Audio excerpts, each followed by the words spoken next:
My name is Bob Parks, and welcome to the first annual Black and Right Fundraiser for Code of Vets. And Code of Vets is a godsend to many veterans around the country who need help, veterans in crisis. This is Robert. I served in two branches. I served in the Marine Corps as an 0311, and I also served in the Air Force as a 3PO 71.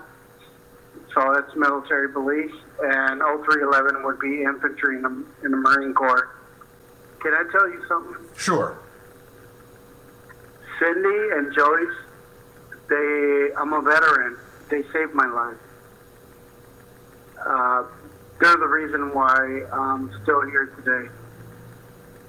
I want you to know that they've helped me. They helped me succeed in getting another house. They've helped me in so many ways that no other organization has done for me. And I want to tell you that these two women, if it wasn't for them, I would not be here today. Let me step back because I know exactly where you're coming from.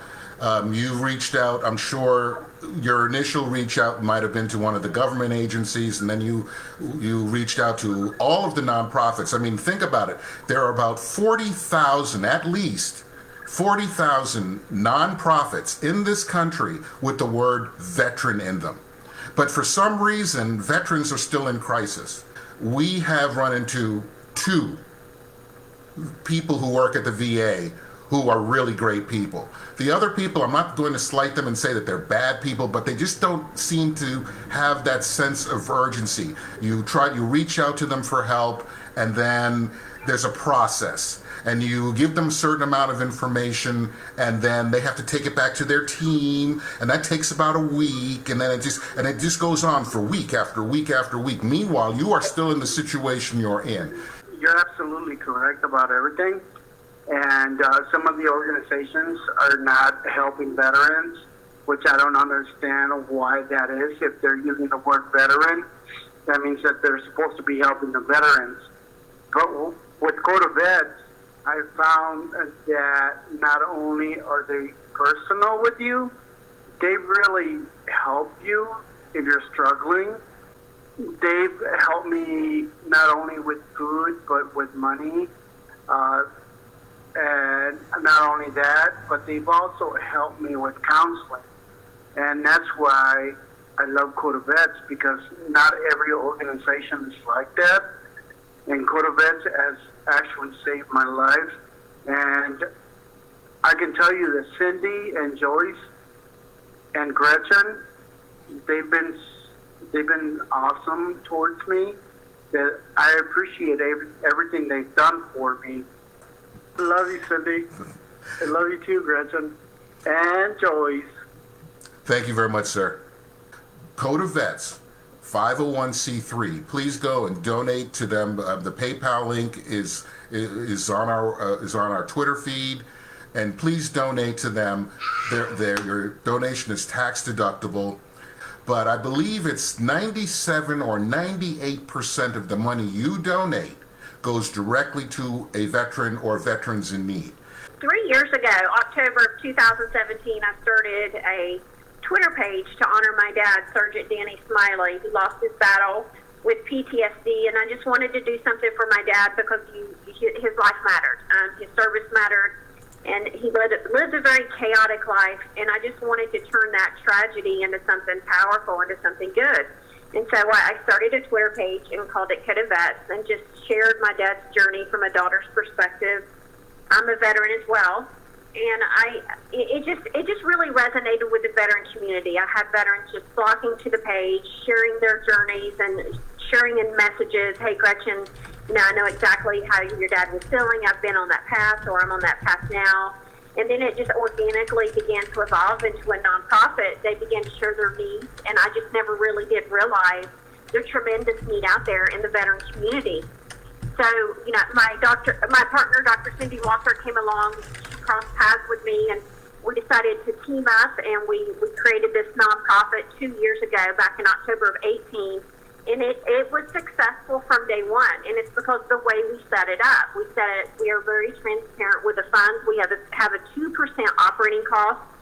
We run it from our homes. She vets the veterans. We send the veterans to our website, codevets.com. They go through the process. They fill out their vet and need form. She takes it from there. She vets them.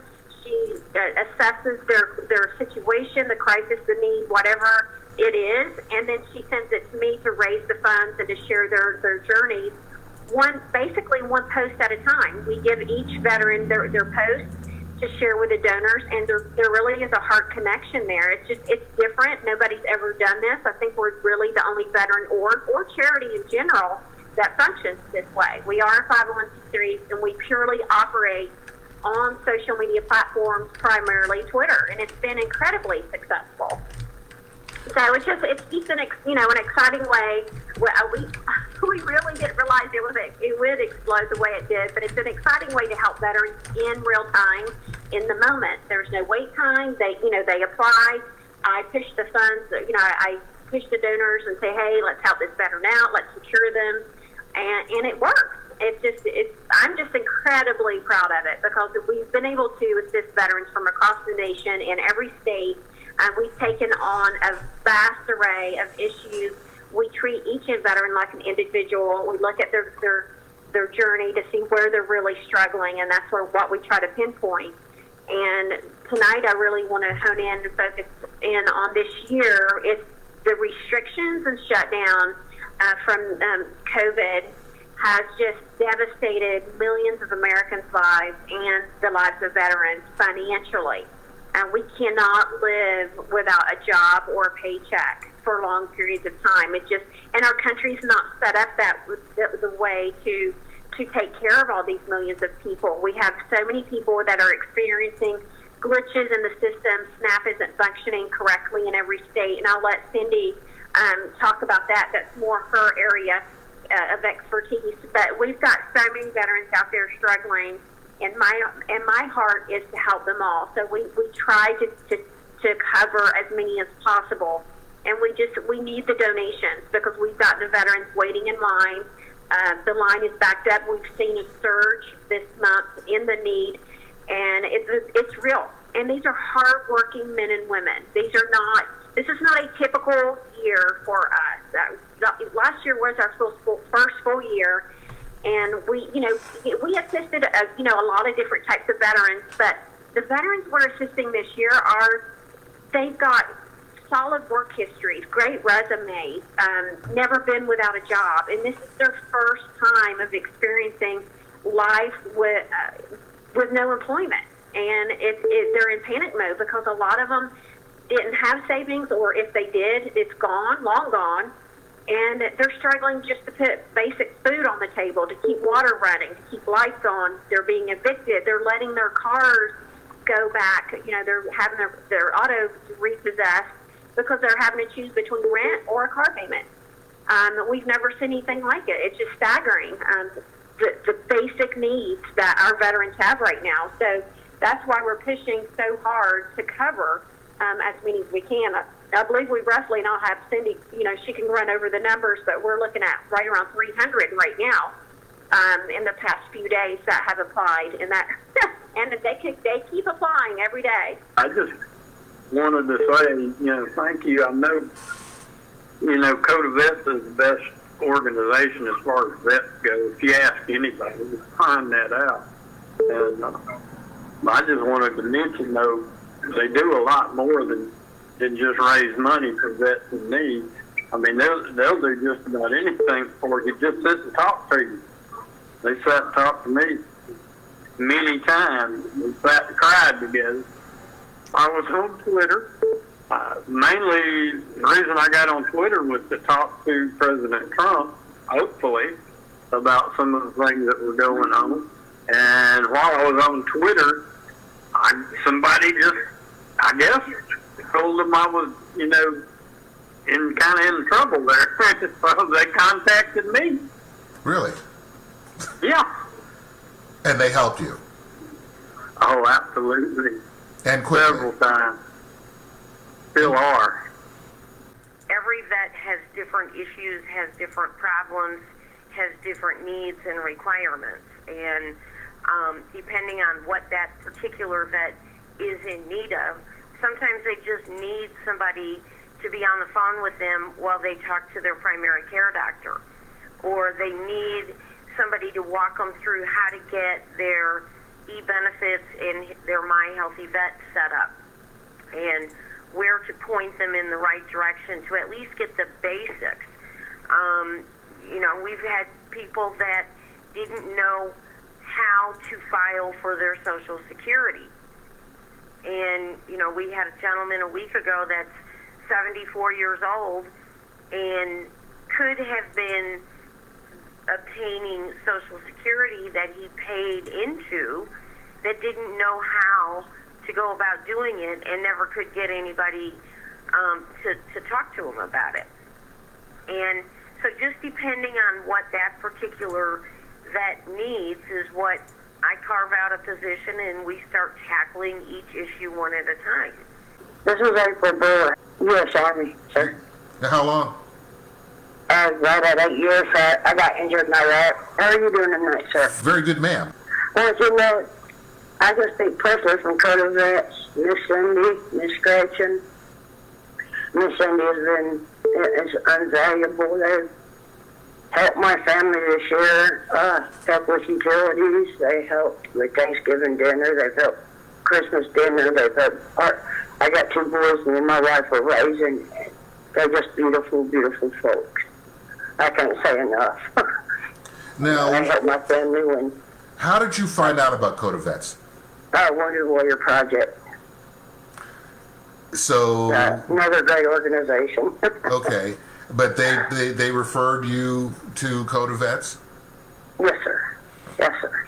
Wounded Warrior Project can only do so much, and they were going to do as much as they could, but that got me just, Coda Vets to get in touch with, and Miss Cindy and Miss Gretchen stepped up, and my veteran family through them stepped up and helped me out of a situation where me and my family had to be on the street, in the cold weather. It was hard for me because my big hurdle was I'm not the one supposed to ask for help. I'm supposed to be the strong one. I'm the one that gives the help. And that helped me overcome a lot of that also. It's not just the financial aid they give, it's the emotional support, the being there for you, Miss Cindy's, I've talked to her several nights on the phone, just, 11, 12 o'clock at night, just to talk, because I was in a bad place, and she'd been there to help me through it. So it's not just the financial aid they give, it's their family. Now, if people want to reach out to Coda Vets, how do they go about doing it, and what do they need to provide? Well, they need to contact us on the website, codavets.com, and on the top right-hand corner of the website, it says Vet in Need, and they need to start the process by filling out that paperwork. And they do it electronically on our website. If somebody's doing it for their older mom or dad or an uncle, still fill it out, and that gets the ball rolling to where we get the information we need. We send them an email asking them for certain information, and it starts out as a electronic communication, and we kind of devise a way to put into it if somebody's homeless, what to do if they're homeless. That way we can flag it right away and address it as quickly as possible. The other night we had a woman who was homeless with 2 little girls, and we already have acted upon that, gotten her a security deposit, her first month's rent, and she goes Monday to sign her lease and pick up her keys. Wow. I'm still. So it starts with going to our website. We have to have a funnel. There's always going to be an emergent situation, and if there is an emergency, we try to address it as quickly as possible. If it's an emergency, reach out to anybody that has Code of Vets on their DM or on Facebook, and we try to address it as quickly as possible. My name is Michael. I'm calling from Arizona. Hi, Michael. What branch were you in? U.S. Navy. You know, I came from a military family. My father served 3 tours in Vietnam, 25 years in the Navy. And both of my parents became very ill in their latter years. And I took care of both of them, and I became homeless. And somebody at some point said, you need to reach out to this organization. They can help you. Now, real quick, you didn't expect life to unravel the way it did. Absolutely not. And when you reached out to those who were there supposedly to help, what happened? You know, I got a lot of runaround. I got a lot of fill out this form, come to this meeting, do this, do that. Not a lot of interaction, personal interaction, or love, as you would say. It just felt very empty. And so you were introduced to Code of Vets. What was the big difference for you? The big difference was a human being. The interaction with them was very positive. I felt very safe interacting with them as well. They're real people. I actually was part of a group of people that stepped up to help look for a missing veteran out here in Arizona. And, you know, Gretchen got on a plane and flew out here, and we met and we talked, and she had organized this search party, these resources to, you know, look for this missing veteran.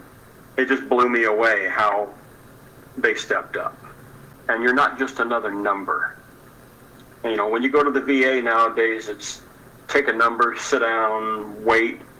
It's gotten better, but Code of Vets is actual interaction with people that they give a damn.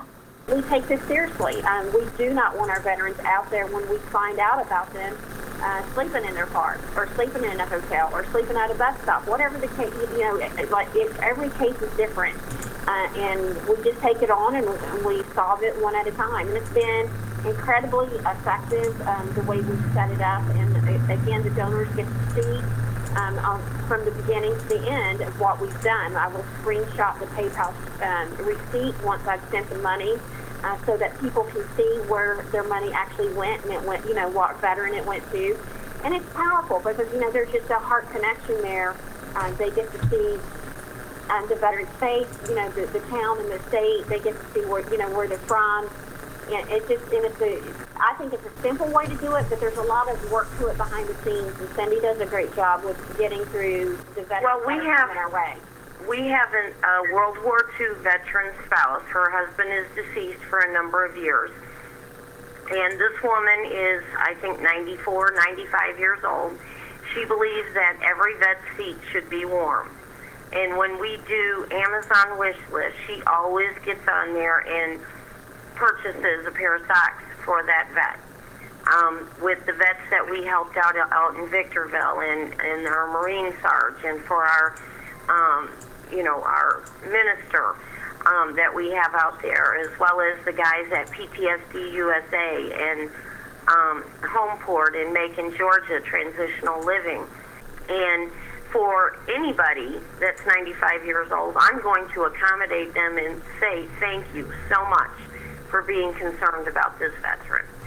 And it's something little, it's something small. It takes a few extra minutes for me to do that, but it's the personal touch of what this person donated of their hard-earned money to another person in need. And I think that's important. These people are doing this out of the love of those of us that have served. Gretchen served.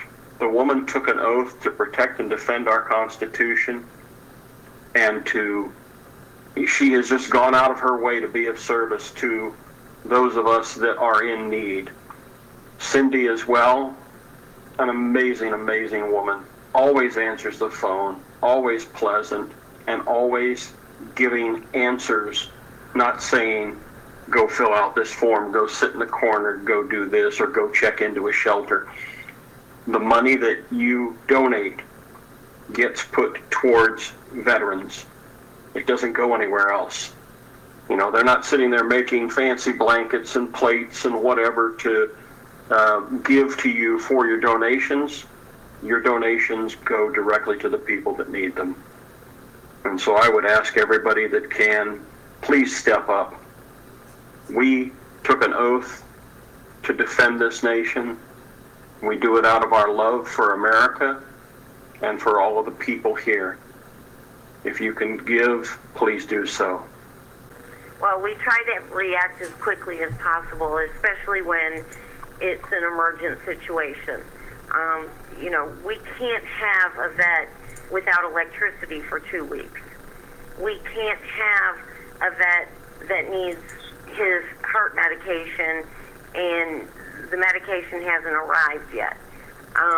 You know, there are certain things that need to happen, and, you know, I get on the phone with the vets and talk with, you know, social workers, case managers, their psychologists, their primary care, to go over exactly what this vet needs and what the expectations are, and, you know, what, in my opinion, would be deemed to be good medical practices or humanistic practices. You know, are they doing their job the way they are supposed to? And having that other person on the phone, an advocate on the phone with you, is important, because it seems like the employees act a little bit nicer, they're more respectful, they know somebody is on the phone with them and they're taking notes. We would love for people, you know, to go to codavets.com, to our website and donate. Again, 98% of it is going to our veterans. We run on 2% operating costs. It's unheard of. It's something unique that we've set up, that we have found that it's incredibly effective. And we're just trying to help as many veterans that are coming through our system as possible, as quickly as possible. We are a little bit backed up right now. There has been a surge due to all of the restrictions, and just anybody who out there who's listening and you have a heart for veterans and their service, this is a great way to say Merry Christmas. You know, over the next few days, this is a great way just to say thank you for your service.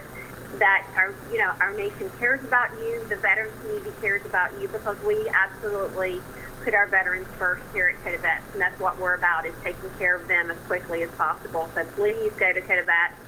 Even if it's $5, we're grassroots, and that's how the funds are raised, is one veteran at a time. $5 is amazing when we have donors across the nation that are contributing to our cause, our mission. And it's a worthy one. It's a sacred one. We were able to pay for a brother in arms who had passed away. He was unclaimed. He was actually listed as an indigent. His name wasn't even listed at the funeral home. But we stepped in and we claimed our brother in arms. His name is now listed, and he's going to be given a proper and beautiful farewell. I'm going to actually try and go myself. It's in the next few days. And it's something. This is something that we do these things all day, every day. We take, you know, it's not. We take on a variety of issues. We're just not focused on building houses or rents or cars. I mean, whatever that vet, you know, when that it's vet in these form is filled out and it comes our way, we have no idea what we're getting, but we tackle it and we take care of it. So please give. It's a time of giving this time of year, and we do great things. I did want to touch on, excuse me, Gretchen, I did want to touch on the number. Since April, and we have had 2,764 vets that have come to us in need of something. And it may just be a conversation, it may just be some paperwork that they got that they don't understand. I've had vets call and say, hey, I got a sizable transaction in my bank account, I don't know what it's for, what's it for. But since April, we have had 2,764 vets apply to us in need off of our website. Code of Vets doesn't have a marketing department. They don't have a whole bunch of people on payroll that will go out and make commercials for TV and for radio and for online. They don't have that kind of money to burn. So not enough people know about this hidden treasure. But the people who do know are the most important. Those are the veterans. The next important people are the people who can support Code of Vets. Please donate what you can, and we'll do this again next year. It'll be bigger and better. And again, thank you for watching. Very much appreciate your time. And donate what you can. Again, codeofvets.com. Click on donate. Donate what you can. Thank you very much.